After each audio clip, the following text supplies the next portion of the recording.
ndikakutwarisa iwe zvauri moyo wangu watoperera pauri inini newe takafanira ronga mhuri chaimba chino chimbo kuti uninzovo kutema kwangu kose usiku hwose ndorota tiri tose taifunga kuti zvimwe tichagara tose kweupenyu hwose wakandirwatisa mazisandifairire usandidadire ndogona ngokusiya wakadareve usandifairire usandidadire uya kuno bebi undiwainire usandifairire usandidadire ndogona ngokusiya wakadareve usandifairire usandidadire uya kuno bebi undiwainire mapfekero mafambiro ndaparira chimiro singasiye magariro pandoda hurukuro nanatete nanambuya tagara muzvituro nyaya yerudo toitora toisa mudariro vana baba chimadoro vachirodza uro vakamirira mhinduro ndogarorota ndakutora tidyara pamadiro tichitsvaka mudyiro hope dzinoda muteuro kuti dzive nerudziro usandifairire usandidadire ndogona ngokusiya wakadareve usandifairire usandidadire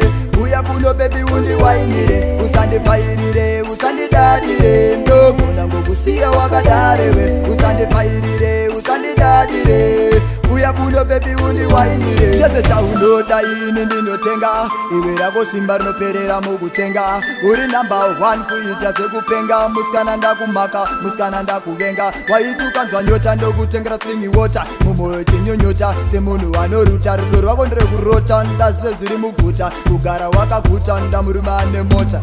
usandifairire usandidadire ndogona ngokusiya wakadareve usandifairire usandidadire uya kuno bebi undiwainire usandifairire usandidadire ndogona ngokusiya wakadareve usandifairire usandidadire uya kuno bebi undiwainire uri chidote wangu moyo udarire kutonza moyo wangu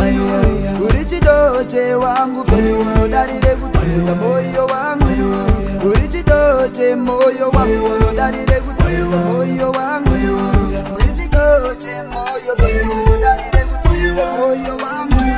usandifairire usandidadire ndogona ngokusiya wakadareve usandifairire usandidadire uya kuno bebi undiwainire usandifairire usandidadire ndogona ngokusiya wakadareve usandifairire usandidadire uya kuno bebi undiwainire usandifairire usandidadire ndogona ngokusiya wakadareve usandifairire usandidadire uya kuno bebi undiwainire usandifairire usandidadire ndogona ngokusiya wakadareve usandifairire usandidadire